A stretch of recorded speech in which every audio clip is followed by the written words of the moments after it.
Inspector Borbaad from Bengal.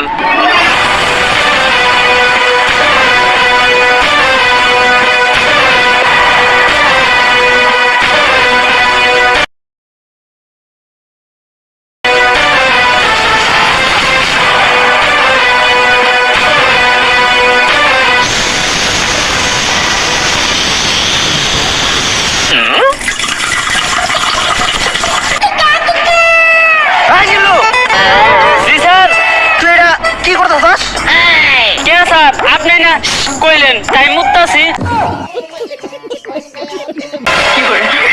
তোর মতো constable লগে থাকার থেকে 1 কোটি টাকা ঋণ থাকা ভালো।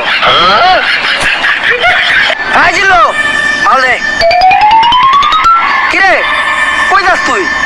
স্যার আপনি না মাল চাইলেন তাই টয়লেটে যাইতাছি। কোন জিল্লারে তোরে আমি গুলাই কোন হত্যা মামলায় ভিতরে ঢুকিয়ে দিই। আর বেটা ওই মাল না, আমি আমার বন্দুক চাইছি।